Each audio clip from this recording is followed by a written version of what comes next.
एक गांव में एक साहूकार अपने परिवार के साथ रहता था। परिवार में उसकी पत्नी, एक बेटी और एक बेटा था। शानदार बंगला, नौकर चाकर, गाड़ियां, सब शानो शौकत का सामान था उसके पास। गरीब लोगों को बहुत ज्यादा सूद यानी ब्याज दर पर कर्जा देना उसका धंधा था। अक्सर लोग तंगी के दिनों में या किसी त्योहार या ब्याह शादी के मौके पर उस साहूकार से कर्जा ले लेते थे।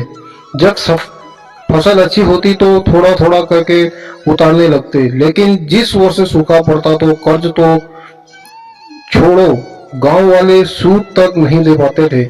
इसी का फायदा उठाकर साहूकार उनकी जमीनों पर कब्जा कर उन्हें बेच देता और खूब पैसे कमाता। इस धंधे में उसका बेटा भी उसकी मदद करता। दोनों बाप बेटा हर समय किसी न किसी गरीब की जमीन हड़पने की योजना ही बनाते रहते। एक दिन शहर से एक व्यापारी आया और साहूकार से गांव में जमीन खरीदने की इच्छा बताई। साहूकार की खुशी का ठिकाना न रहा। घर बैठे बिठाए जमीनों का ग्राहक मिल गया। साहूकार ने उस व्यापारी को बहुत सी जमीनें दिखाई जो उसने कर्जे के बदले गांव वालों से हथिया ली थी, लेकिन उस व्यापारी को कोई भी जमीन पसंद न आई। गांव में घूमते हुए व्यापारी को एक जमीन का टुकड़ा पसंद आया। जिसने साहूकार से उस जमीन के बारे में पूछा तो साहूकार सोच में डूब गया।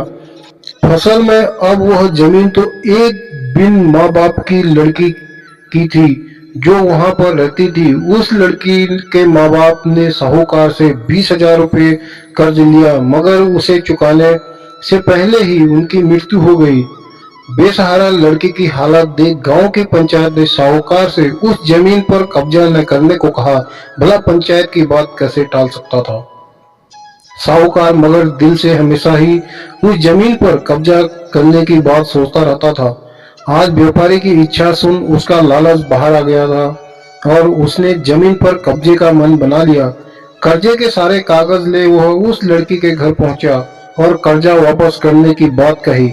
जब लड़की ने अपनी दुर्दशा बताते हुए और समय मांगा तो साहूकार ने कब्जा करने की धमकी दी।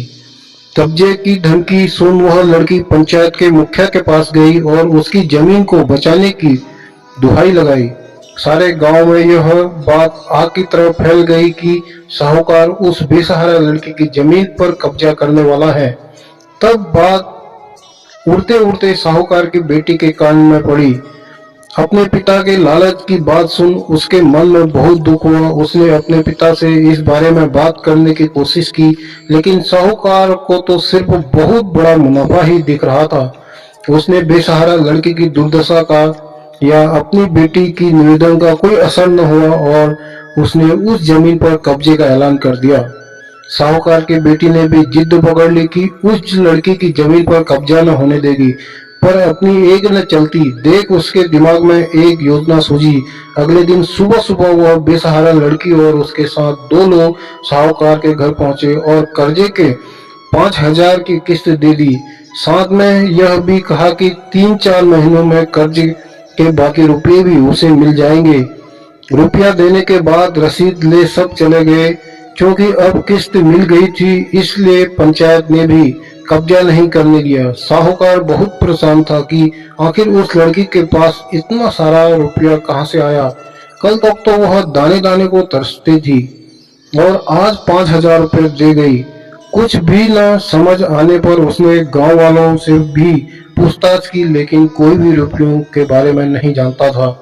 कुछ दिनों बाद वह लड़की फिर दो गांव वालों के साथ आई और कर्ज की बाकी रकम चुकाकर रसीद और कर्ज के सारे कागज ले लिए। साहूकार परेशान हो गया कि आखिर इस लड़की के पास इतना धन आया कहां से। इस तरह कुछ दिन और बीत गए। एक दिन साहूकार को खबर मिली कि उस बेसहारा लड़की ने अपनी जमीन बेच दी। कुछ कर तो सकता नहीं था, लेकिन उत्साहवश जाकर देखा तो चौंक गया। जमीन पर एक बोर्ड लगा था। उस बोर्ड पर जमीन के मालिक का नाम देखकर साहूकार की मानो सांसें रुक गई हो।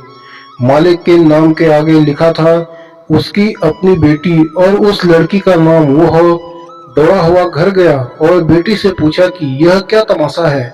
तब उसकी बेटी ने उसे बताया कि उस गरीब लड़की की मदद के लिए उसने अपने सारे गहने बेच डाले ताकि उसकी जमीन आपके कब्जे से बच सके, लेकिन जमीन आपसे छुड़ाते ही उस बेसहारा लड़की ने उदारता दिखाते हुए आधी जमीन मेरे नाम कर दी।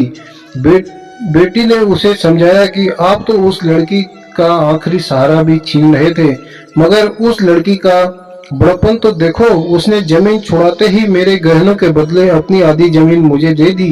यह सब सुन साहूकार को शर्मिंदगी महसूस हुई और उसने भविष्य में कभी किसी की जमीन न हड़पने का वचन दिया।